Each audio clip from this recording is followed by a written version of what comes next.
ketika kami diklat anestesi dari seluruh Indonesia, kebetulan ketika pengumuman di malam puncak penganugerahan di Bogor, itu kita Maluku Tenggara keluar sebagai juara 1. Semenjak MOU diklat antara RSUD Selangor dengan Rumah Sakit BG Cikini, itu Direktorat Kemenkes. Itu kita Maluku Tenggara keluar sebagai juara 1, juara 2 itu Rumah Sakit Karya Bakti Bogor, dan juara 3 itu Rumah Sakit Tentara Jakarta.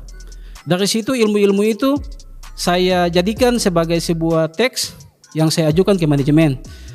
Jadi secara finansial saya tidak pernah berpikir bahwa nanti saya mengajukan kwitansi ke pihak manajemen untuk dilakukan pengembalian. Ini adalah bentuk ibadah saya, implementasi dari iman saya untuk pelayanan, untuk memperbaiki pelayanan dan juga melayani masyarakat Maluku Tenggara.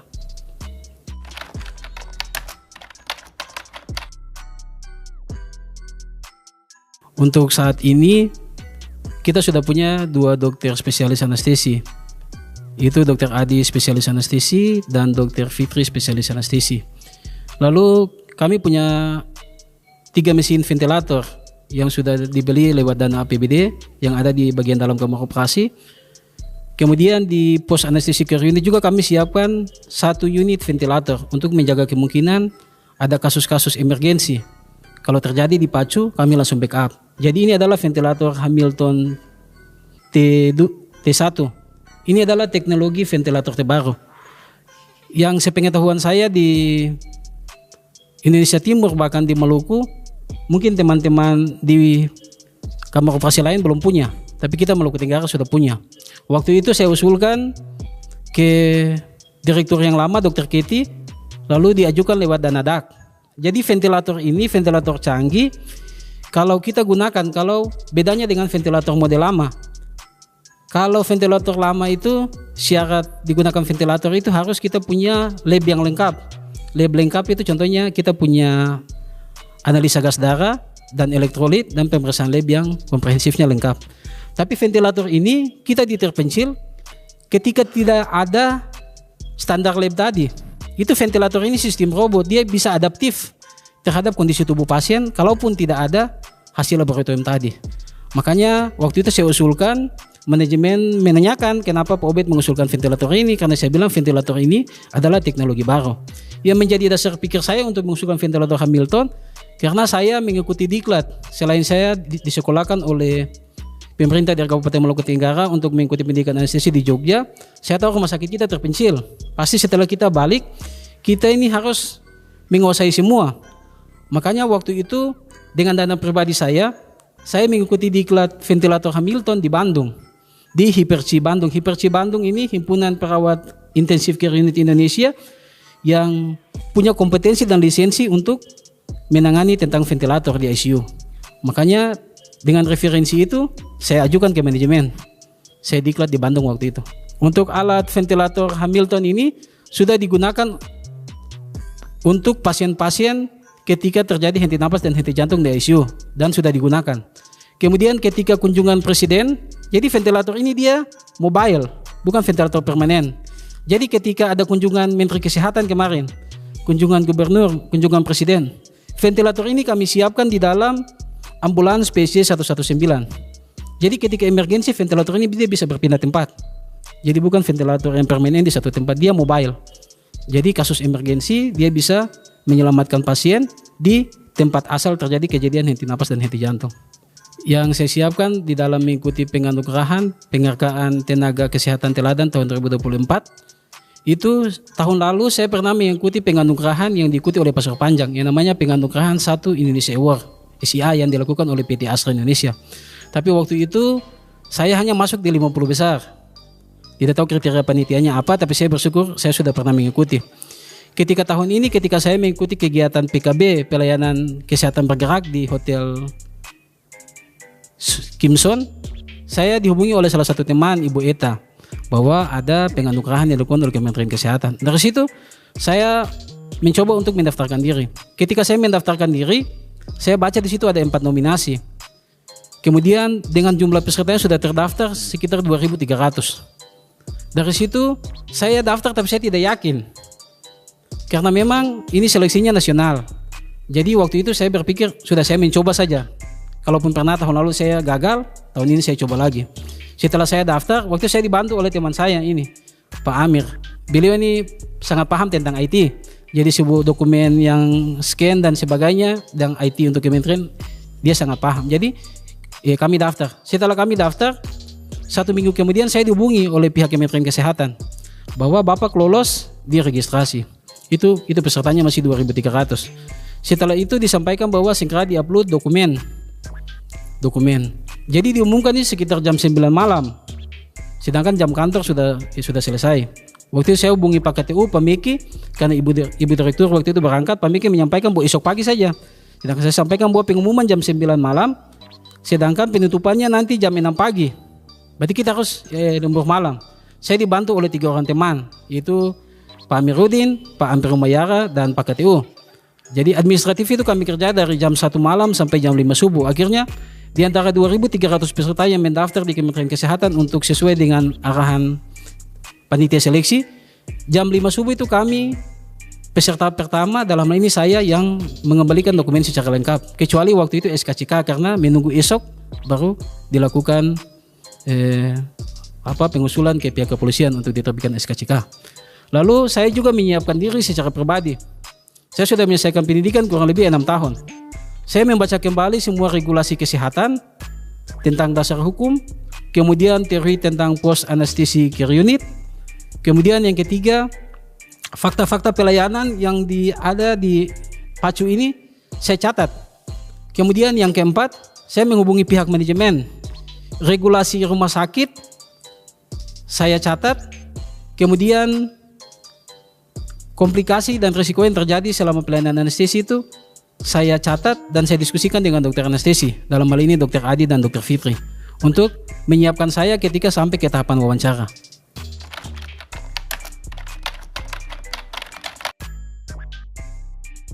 Yang paling berjasa untuk mengantarkan saya untuk penganugerahan Satu Indonesia Award, yang menjadi komitmen saya secara iman, yang pertama Tuhan Yesus Kristus yang saya imani. Kemudian yang kedua, saya hanya mewakili teman-teman penata anestesi, perawat yang ada di rumah sakit, para dokter anestesi, para dokter spesialis bedah. Karena ini hasil kerja tim. Jadi tanpa teman-teman yang ada di ruang PACU, saya pikir bahwa penganugerahan ini tidak bisa diberikan kepada saya karena hasil kerja tim. Lalu penganugerahan ini juga saya persembahkan kepada pihak manajemen yang sudah pensiun dan purna bakti, dan manajemen rumah sakit Karawaci Tubun saat ini, dan kepada pemerintah daerah Maluku Tenggara, dan lebih khusus untuk masyarakat Maluku Tenggara. Karena PACU ini sudah standarnya, kalau mau dibilang rumah sakit tipe A, B, C, dan D. Kita sudah menyamai rumah sakit tipe A dan Joint Committee Internasional GCI, standar internasional, karena fasilitasnya sudah sangat terstandar. Yang perlu saya sampaikan pertama kepada pemerintah daerah Kabupaten Maluku Tenggara. Yang pertama, penganugerahan ini saya bisa terima karena izin dan restu daripada pemerintah daerah Kabupaten Maluku Tenggara, itu yang pertama. Kemudian yang kedua, kepada pihak BKP SDM, karena saya berproses secara administratif lewat BKP SDM. Kemudian Dinas Kesehatan Kabupaten Maluku Tenggara, karena kami adalah UPTD yang ada di bawah Dinas Kesehatan Kabupaten Maluku Tenggara. Kemudian yang keempat, kepada RSUD KS, dalam hal ini direktur yang dulu saya sebutkan namanya Dr. Dani Salim, Pak Kifli, Pak Asis, dan Dr. Keti. Dan khusus untuk Dr. Keti, memang beliau support 100% atas pendirinya PACU ini. Dan juga manajemen saat ini Dr. Irni Mudiati yang telah mengizinkan saya untuk mengikuti penganugerahan Indonesia Satu Awards. Jadi untuk teman-teman di rumah sakit sendiri, dari awal saya sudah sampaikan bahwa saya hanya mewakili teman-teman. Tapi penganugerahan PACU ini adalah hasil kerja tim antara tenaga anestesi, tenaga perawat bedah, tenaga perawat ICU, dan teman-teman bidan dan nakes lainnya yang ada di rumah sakit ini. Dan lebih khususnya untuk melayani masyarakat Maluku Tenggara menuju kepada pasien safety sesuai dengan maksud dan tujuan daripada akreditasi itu sendiri. Ya, perhatian Kementerian sendiri terhadap PACU ini memang ini sudah menjadi anggaran yang disusul lewat DAK Kementerian. Kemarin setelah saya laporkan ke bagian bidang keperawatan dalam ini, mereka sampaikan bahwa untuk waktu-waktu ke depan, karena kami ini sudah mendapatkan unggulan kementerian disingkat namanya SJSO. Itu unggulan saraf, jiwa, urologi, dan salah satunya saya lupa namanya. Jadi bangunan ini nanti dalam bulan-bulan atau tahun ke depan, nanti dari sisi perencanaan nanti dibuat tingkat untuk unggulan tadi.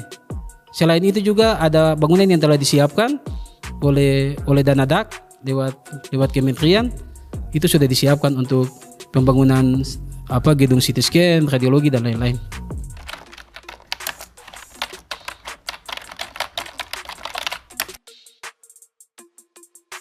Jadi sehubungan dengan momen HUT RI Indonesia ini yang menjadi inspirasi bagi saya yang pertama dari sisi historis. Maluku ini adalah salah satu provinsi yang pertama mendeklarasikan diri untuk kemerdekaan Republik Indonesia. Itu fakta sejarah. Kemudian yang kedua, saya terinspirasi juga dari para tenaga kesehatan dan dokter yang telah disumbangkan pemikirannya, dedikasinya, loyalitasnya buat Indonesia. Salah satunya adalah Dr. Lemena. Dia adalah salah satu orang hebat yang mendedikasikan sepenuhnya hidupnya untuk kesehatan Indonesia. Salah satu contoh yang saya sebutkan adalah puskesmas yang saat ini sudah diadopsi untuk inovasi nasional. Itu adalah hasil buah pikir daripada anak Maluku. Kemudian yang ketiga, saya terinspirasi juga dari pernyataan Presiden Soekarno bahwa berikan satu orang pemuda hebat maka saya guncangkan dunia. Kemudian yang menjadi korelasi antara historis perjuangan dengan iman saya, bahwa saya berjalan dengan Tuhan, pada segala sesuatu yang saya lakukan untuk kemanusiaan pasti berhasil. Karena visi dan misi kami di rumah sakit ini adalah untuk terwujudnya pelayanan kesehatan yang berkualitas. Kemudian meningkatkan kapasitas kelembagaan, kemudian meningkatkan asuhan medis dan meningkatkan asuhan pelayanan keperawatan. Jadi kami bergerak secara tim. Kemudian kepada teman-teman perawat, dokter, nakes lain yang ada di rumah sakit itu sendiri, di hari kemerdekaan ini pesan saya, kita jangan merasa bahwa kita sangat terpencil dari kabupaten kota atau provinsi lain. Buktinya inovasi ini belum ada di tempat lain. Khusus Maluku, PACU adalah karya pertama inovasi yang kita sumbangkan ke Kementerian Kesehatan. Kemudian yang kedua, secara profesi, mungkin Bapak Ibu saksikan di Facebook atau di YouTube atau pemberitaan yang tadi disampaikan oleh Bapak-Bapak Infocom, bahwa kita mendapat apresiasi langsung dari Ketua Umum Anestesi Penasta Indonesia, yang beliau sekarang bekerja di Kementerian Kesehatan. Kemudian yang keempat, kita mendapat apresiasi khusus dari sesepuh dokter anestesi Universitas Gadjah Mada. Dalam hal ini Dr. Pandit dan Ketua ID DIY dan Direktur Rumah Sakit Muhammadiyah. Dan untuk diketahui bahwa saat ini saya sudah mendapat komunikasi langsung dari Ketua ID DIY bahwa hari Sabtu ini PACU ini inovasinya akan dijadikan sebagai salah satu bentuk mata kuliah umum di Poltekkes Kemenkes Yogyakarta. Selain itu juga saya ditawar oleh Ketua ID, nanti tanggal 30 setelah penganugerahan, saya nanti membawa kuliah di Universitas Muhammadiyah Yogyakarta. Jadi pesan tadi dan kesannya buat teman-teman sekalian, kita kecil, tapi nama KEI harus besar di nasional. Kita tunjukkan bahwa stigma terhadap KEI selama ini kita hapus dengan prestasi untuk Indonesia, KEI untuk Indonesia.